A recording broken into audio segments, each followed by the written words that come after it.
Today I'm with Julian Leeser, the member for Baroda, who is my leader too. Thank you, Julian, for your time.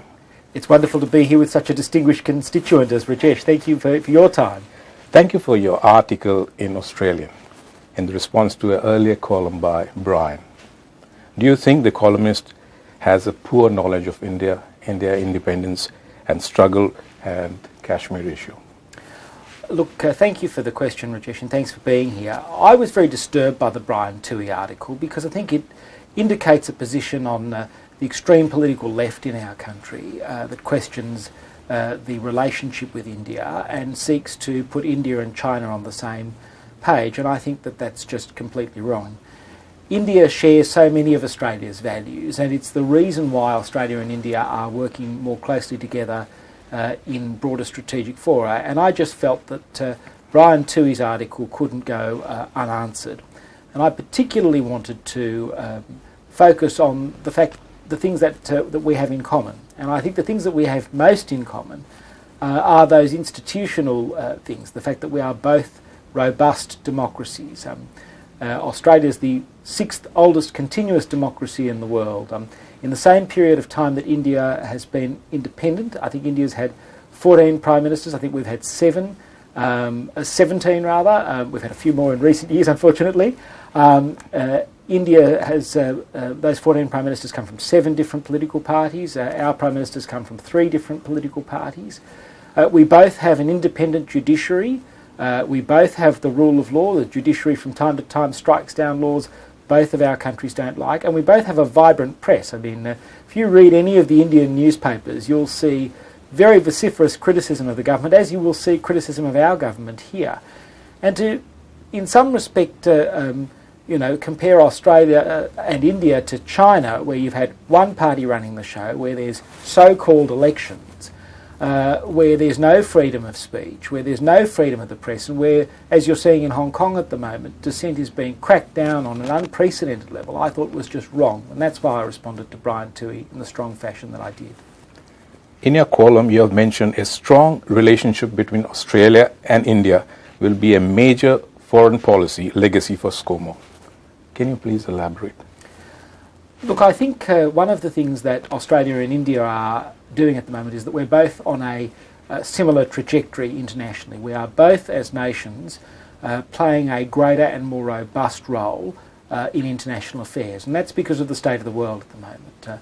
You're having an America that is not quite as engaged as it's been in the past, and you're having a much more aggressive China seeking to assert its influence in the Indo-Pacific region. In that context, in particular, Australia has to look to countries that share our values.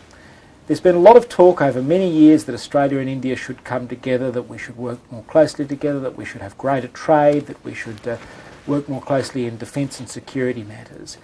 And I think Scott Morrison has well and truly realised that this is the moment, in the same way that I think Narendra Modi has realised that this is the moment to do that. And so I think there's been a lot of talk about a closer relationship, but I think under the Morrison Prime Ministership, this will actually materialise. And we've seen it materialise and take its first major step in the comprehensive strategic partnership that was announced in the recent virtual leaders summit that occurred earlier this month.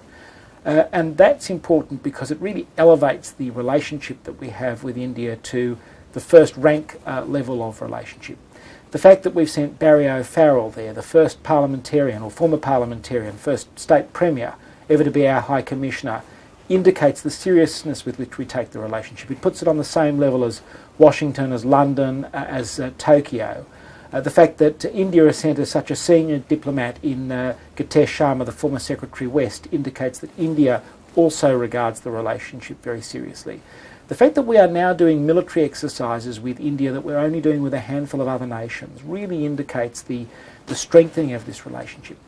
Australia is a resources superpower, India is a technology superpower. We have so many complementary things to work together, and I think under Scott Morrison's leadership we are really capitalising on this particular moment. Again, going back to your article, I recall a statement, Australia and India believe might is not right. How important is peace to Indo-Pacific for both India and Australia? This is exactly right. Australia and India both believe might is not right. This means that we believe in the rules-based international order. It means that when you sign up to an international agreement, you're actually bound by it, and you'll do things to not just sign the piece of paper, but to actually see it implemented. That you want peace, security, stability. That when you're conducting loans and development, whether it's infrastructure or financial transactions with developing countries, that you're doing so in a way that helps ensure the development of that country, but not saddling that particular country, we think particularly of some of our nations in the Pacific, with unsustainable debt that it will never be able to repay, and so that the lender of the money effectively has the country by the short and curlies, instead of actually trying to foster development that benefits all. When we say might is not right, it means that we together, unlike other countries, need to work together to ensure stability in our region. Stability is absolutely vital for the economic growth of India and Australia, but it's also vital for the growth of our whole region. And instability, where countries that have different strategic objectives are coming to muscle in on the Indo-Pacific, create an environment that's not just bad for Australia and India, but that's bad for all the countries in the Indo-Pacific and in the Asia-Pacific region more broadly. India is a new frontline nuclear power, both in terms of energy and defense, while Australia, both politically and socially, is overwhelmingly opposed to any form of nuclear power. How does this massive difference in ideology between both the countries square with mutual economic trade and defense cooperation? I don't think it's such a difference. One of the first bills I spoke on when I was first elected to the Parliament in 2016 was the bill to secure the export of uranium to India for peaceful purposes. I was very proud to speak on that bill. I've always seen the export of uranium to India as absolutely vital to our relationship. It indicates that we are serious about the relationship, and indicates that India, as its development takes place, as it brings millions and millions, hundreds of millions of people out of poverty, that it will require more electricity needs, and Australia needs to play a part, and particularly in an environment where people are concerned about emissions, nuclear power should be part of that. In relation to nuclear weapons, well, India has a different geostrategic environment in which it's operating to Australia. On India's borders are both Pakistan and China, both of which are hostile neighbours. China has nuclear weapons. I can't remember whether Pakistan does or doesn't, but India needs to be able to defend itself in a different way to the way Australia does. So it's not our business to lecture India about nuclear weapons. We have relationships with the United States and Britain that go back a century, and they are both nuclear powers as well, and that doesn't affect Australia's relationship with either of those nations, and it shouldn't affect Australia's relationship with India either. The recent agreement between Australia and India to use each other's bases, do you think this is the first step for countering China's expansion ambitions? I think the Mutual Logistics Agreement, which is an agreement that effectively means that Australian defence personnel can refuel and repair and do work on Indian defence equipment and vice versa, and we can share knowledge and do exercises together, is a great thing. And this isn't just about the relationship with China, it's about the relationship of our two countries marching forward together. And I think that that's absolutely vital to the future of our region, but it's also vital to the security of the world more broadly. That nations that share values should march together. One of the things I've tried to do since I've been a Member of Parliament is actually to remind people of the long history of India and Australia marching together in time of war. This goes back to the First World War, when more than a dozen Indians served in the the AIF, which was the Australian forces in World War I. In World War II, we again fought together. These have been the two major conflicts that Australia has been involved in. A more robust, a more intertwined defence relationship between our two nations is good for the security of the world. In your article, you've also mentioned that majority of the Australians have incorrect portrayal of India. And when the local mainstream media starts putting a wrong or incorrect messages, how do you being an ardent supporter of India, how can we convince the local people that they get the right information? Well, I think it's incumbent upon me and others to speak up in favour of the relationship and to put the facts on the table. That's effectively all I was doing, was putting facts on the table and to correct the inconsistencies. One of the things that I think is a weakness in the relationship between the two countries is that I don't think we are influencing the public debate here enough in Australia about India. I think there's more we can do at an academic and at a philosophical and at a media level to inform the general Australian community about what India is today. I think many people look at India 20 or 40 years ago or have this idealised view of India which is nothing like India is today, and I think that's a very important thing we could do.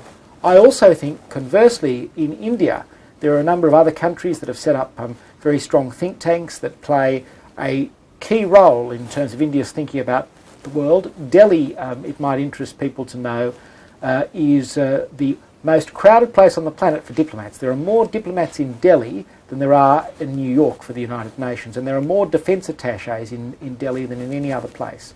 That shows how important India is to the future of the world and that we are not the only nation that sees that so. In that environment, it's really important that both countries are playing a role and that the diaspora here and that the supporters of India like myself are speaking up for that relationship into the future. I've included a few questions from different associations and different Indian media in Australia. Fantastic. The first question is coming from Dr. Yadav Singh, who's the president of Federation of Indian Association in New South Wales. Julian, you're the chairperson of Parliamentary Friends of India, and you're doing a great job. Thank you very much for the opinion piece in the Australian newspaper. Would you agree that our community needs to have more active and formal interaction with your group to progress the relationship between the two great nations? Well, hi Yadu, and thanks so much for all the leadership that you've provided in the Indian community over many, many years. Look, the Parliamentary Friendship Group is an interesting group. It's one that effectively is there, like there are parliamentary friendship groups for a whole range of other nations. I'm also the chair of the Parliamentary Friends of Canada, out of interest. The purpose of the Parliamentary Friendship Groups is really a gathering of parliamentarians in the Parliament to discuss issues pertaining to the particular country and to hear about developments and the like with a particular country. We haven't in the past done things with the community, and I think that probably is an avenue that we should be looking to do, particularly in a post-COVID world when there'll be larger gatherings back in the Parliament again. So that's certainly something I'd be very keen to explore with you and other Indian communal leaders. The second one is Raj Natarajan. He runs a Oz Indian Media, and he's got two questions. So the first one is, in spite of so many similarities between India and Australia, the two great democracies of the world, why is the trade between India and Australia only a fraction of trade between China and Australia? That's an excellent question, Raj. And when you read the transcript from the Prime Minister's meeting back in early July, you'll see both Prime Ministers acknowledge that the economic relationship isn't what it should be. Look, I think the difference economically between India and China, there's a couple of key points to make. Firstly, China has been interested in trade. India itself is not that interested in trade. It is much more interested in foreign direct investment into India because it's trying to, under Prime Minister Modi's leadership, focus on the Made in India campaign. That's a big focus for them. I was due to travel with Prime Minister Morrison when he was going at the beginning of January, and looking at the business leaders he was taking with him, he had heard that message clearly, and people he was going to take with him were people who are focused on foreign direct investment into India. I think the other thing to note is that in Australia we recognise that India is not one homogenous country. In fact, it's probably the most diverse country on earth. And in 2017 we commissioned Peter Varghese to do the excellent Indian economic strategy. It's hard to think of another country where we've said, you know, the relationship is so important and the potential is so important there that we need a single document that really focuses, and we need a single-minded piece of work that focuses on opportunities between two countries. And of course in India, Ambassador Anil Vadva has done the companion piece with the CII. That document, the Varghese report, says effectively that we should focus on 10 sectors and 10 states. And I think when things open up again in a post-COVID world, and we should be getting ready to prepare for that even now, we need to focus on what we can do in some of those 10 sectors. Some of those sectors are things that would be well known to both countries, like the educational opportunities and some agricultural and mining services sort of industries. But there are other things that we can do, or we can share knowledge, and we can look particularly to different states. We've got to view the economic relationship as being in there for the long haul. Both countries, business people from both countries tell me that they find doing business in the other place bewildering. They find the regulatory environment difficult. Well, it's perhaps surprise Australians to hear this, but this is something that Indian business people tell me about investing in Australia, that the regulations here are uncertain. In India, Australians find the regulatory environment uncertain. What I think is missing is we need people who are able to translate that relationship at both ends. And this is a space where I think the diaspora can play such a key role in helping build that very important economic relationship. I agree with you that the Indian investment in Australia, they're finding doing business in Australia very, very difficult. Well, you look at the situation with Gautam Adani, and it was on again, it was off again. I have to say, I'll be partisan for a second. If we had lost the federal election, I think the Adani mine would never have gone ahead, and that would have been a massive loss for people in Queensland, and it would have been a massive loss for India as well. It would have sent a terrible signal to Indian businesses that were looking to invest in Australia. And I think it's very important for that relationship, for that key relationship, that particular project went ahead, because it said to people in India, Australia is open for business. But there's certainly more we can do to make it easier, or to at least explain some of the processes that are going on here. We should have robust processes, but we should make sure that people know what they're getting themselves in for. Thank you very much for that. The second question by Raj Natarajan is, what role do you think Australians of Indian heritage can play in improving the trade relationship between India and Australia? Well, I think one of the three key pillars of the Varghese report is those people-to-people links. And the diaspora here, that numbers some 700,000 people, have extraordinary links to India, and they are the bridge on which the relationship is going to be built. One of the things that always amazes me about my Indian constituents is they'll say, oh, I know this person in India, or when you go you have to see this person, or this person that I know knows that person and they work for the Prime Minister. And you sometimes think, well, can they be serious or not? But this is how India works. It's a place that has extraordinary networks, and you never know where things are going to be found.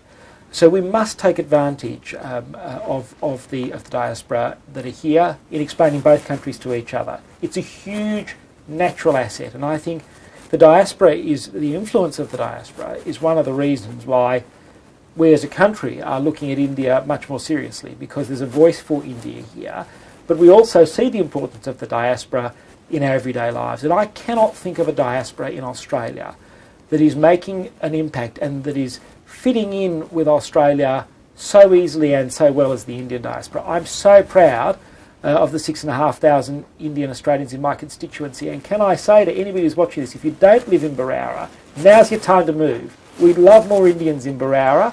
I just can't have enough, so please come on, I'd love to be your Member of Parliament too. Thank you for that. The second question, Rajwant Singh from Punjab Express. He runs an ethnic magazine called Punjab Express. What would you count more closer to Australia, an open electoral-based democracy or closed one-party autocracy, and why? Well, Raj, this is a very easy question to answer. It's easily the open multi-party democracy that is India as opposed to China, which is really what you're getting at here. Why is that? Why is democracy important? People think, oh, we're going to have elections every few years. In Australia, where we have compulsory voting, people sometimes find democracy a hassle. Democracy is absolutely fundamental. People have fought and died to give us the systems that we've got in our countries. But why is it fundamental to the way we conduct ourselves? It's fundamental to the way we conduct ourselves because ultimately those of us who take political responsibility, those of us who are involved in government, are ultimately responsible to the people at elections. And if people don't like what we have done, they can vote and organise to remove us. Freedom of association, freedom of speech, freedom of the press, the right to vote. These things are fundamental. In a country like China, where people don't have those freedoms, the government can get away with whatever it wants to. It is completely unaccountable. It is a small it is a small dictatorship effectively, and that means that governments, the leeways of choice that governments have are far broader in a dictatorship than they are where there is a robust democracy, and that means that in a robust democracy, people are going to want to obey the rules because that's what they do domestically and that's what they need to do internationally. That's why that relationship is so vital. And the last question, this is coming from United Indian Association. This is a repeat, but how do you see the bilateral relationship benefit Australian, Indian and community at large? Well, I think the bilateral relationship is going to be one of the most important relationships that we have going forward. I think people will look back in 50 years' time at this period where we are laying the foundations for the bilateral relationship and look at it in the same way that Australians look back in the 1950s to the commencement of the ANZUS Treaty. That relationship is going to be built on security. It's going to be built on economic opportunities, and it's going to be built on the people-to-people links that our diaspora particularly provides us in both countries. I think it's wonderful for both countries because we are moving into a changing and very uncertain world, and in a changing and uncertain world, people whose values and whose systems are similar and who have similar interests are going to need to work together more and more. And I can't think of two countries who have needed to come together and work together more than Australia and India. The fundamentals are already there. We've just got to take the next steps, and I think under the Morrison government we are doing just that. The last, on a lighter note, how was your trip to Delhi in December or January? January, told me. yes. And I can see Akshardham there, your photograph there. How was your trip there? It was terrific, Rajesh. My wife and I honeymooned in India some 14, 15 years ago now, and I hadn't been back since. It's not because I hadn't wanted to go back, I just hadn't had the chance to go back. And I saw how much India had changed. Just a small thing, but I think it's something that often sits in Australians' mind. When I went there for our honeymoon, like many people do, I got sick. I love dal, and it wasn't sort of a Delhi belly thing. I had too much dal. I gorged myself, which wasn't a good thing to do. When I went last time, I was strictly vegetarian. This time, I ate with friends in restaurants and ate meat and so on. I wouldn't have dared do that 14 years ago. I think that demonstrates, on a small level, the way things have changed. When I went last time, I went as a tourist. I was getting to understand the country and the culture. This time I was much more interested in how the Australia-India relationship is going, how much Indians think about Australia, because I think we in Australia think more and more about India. I was there in the middle of the bushfire crisis, and whether it was the chaiwala who served me my tea, or the PA to the second most highly ranked official in the MEA that I saw. Everybody started every meeting I had with condolences about the bushfires, with concern about the loss of life, with concern about the loss of animals as well. And that was very interesting. But I also saw that the relationship is in good hands. There's a lot of mutual respect and affection on both sides. I think we have some things to learn from some other countries. Singapore and Japan have very deep relationships. The Japanese going back further than ours does. But I think we are really well represented by our officials there at the High Commission. I think Australia is really well regarded. I think that the relationship is in a good space, and it's just going to get better. And I think we are becoming more of an influential partner in India's thinking about the world. And that's a very good thing for both countries. Thank you, Julian, for your time. And namaste. It's a different... Namaste. Thank you very Dhanyavad. much. Thank you very much. Thank you. Australia's first Indian magazine to have a national reach, Indus Age is the largest circulated South Asian magazine in Australia with 5 simultaneous editions, 55,000 copies printed monthly, 220,000 readers, largest network of clients, undisputed leader in community news. Indus Age is circulated in Sydney, Melbourne, Adelaide, Brisbane and Perth to over 525 outlets. Grab your copy now to get the latest on the community, news from India, Bollywood, music and much more. For more info, log on to www.indusage.com.au.